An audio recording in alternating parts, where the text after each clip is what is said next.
ഈ 9 വയസ്സുകാരി തെരുവിൽ നിന്ന് ഓസ്കാറിലേക്ക് അങ്ങനെ കൊടുത്താൽ മതി നമുക്ക്. ഓസ്കാറിൽ ഇന്ത്യയിൽ നിന്ന് മത്സരിക്കാൻ Anuja. Live action short film വിഭാഗത്തിലാണ് ഇന്ത്യൻ സാന്നിധ്യവുമായി അനൂജ തെരഞ്ഞെടുക്കപ്പെട്ടത്. അനൂജയിലെ 9 വയസ്സുകാരി സജിദ പഠാനെ സിനിമയിലെ പോലെ തന്നെ ഓരോരുത്തരുടെയും മനസ്സ് കീഴടക്കുന്ന ഒരു കഥയുണ്ട്. ആരാണ് 9 വയസ്സുകാരി സജിദ പഠാൻ? ദാരിദ്ര്യത്തിൽ ജനിച്ചു വളർന്നു. ചെറുപ്പത്തിലെ തന്നെ ബാലവേല ചെയ്യാൻ നിർബന്ധിതയായി. അന്നാണ് ജീവിക്കാനായി ചെറുപ്പത്തിലെ തന്നെ വേല ചെയ്യേണ്ടതായി വന്നു. എന്നാൽ തെരുവ് കുട്ടികളെ സഹായിക്കുന്ന ഒരു NGO ആയ സലാം ബാലക് ട്രസ്റ്റ് അവളെ രക്ഷിച്ചതോടെ അവളുടെ ജീവിതം മാറി മറിഞ്ഞു. ട്രസ്റ്റിൻ്റെ SBT ഡേ കെയർ സെൻ്ററിലാണ് സജിത ഇപ്പോൾ താമസിക്കുന്നത്. ഈ എളിയ തുടക്കത്തിൽ നിന്ന് അവൾ അന്താരാഷ്ട്ര അംഗീകാരത്തിലേക്ക് ഉയർന്നു.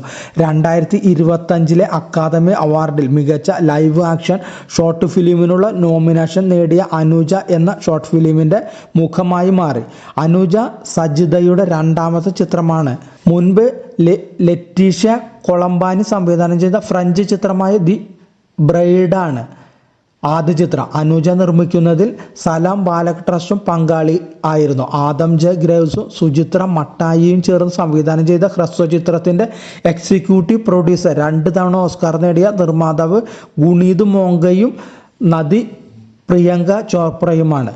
ഹോളിവുഡ് നടൻ മിൻഡി കലിംഗയാണ് നിർമ്മാതാവ്. മാർച്ച് 2 ലോസ് ഏഞ്ചൽസിലെ ഡോൾബി തിയേറ്ററിലാണ് 2025 അക്കാദമി അവാർഡുകളുടെ പ്രഖ്യാപനം. മികച്ച ലൈവ് ആക്ഷൻ ഷോർട്ട് വിഭാഗത്തിൽ a lien, I am not a robot, the last ranger, the man who would remain silent എന്ന ചിത്രങ്ങൾക്കൊപ്പമാണ് അനൂജ മത്സരിക്കുന്നത്. ബാലവേല പ്രമേയമാക്കിയ ഹ്രസ്വ ചിത്രമാണ് അനൂജ.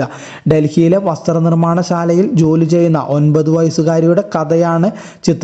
മികച്ച ചിത്രത്തിനുള്ള ഓസ്കാറിനായി 10 ചിത്രങ്ങൾ അന്തിമ നോമിനേഷൻ പട്ടികയിൽ ഇടം നേടി.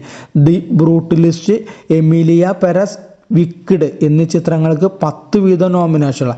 23 വിഭാഗങ്ങളിലായി ആകെ 120 നോമിനേഷനുകളാണ് ഉള്ളത്. ഫ്രഞ്ച് ചിത്രം എമിലിയ പെരസ് 11 നോമിനേഷനുകളിൽ ഇടം പിടിച്ചിട്ടുണ്ട്.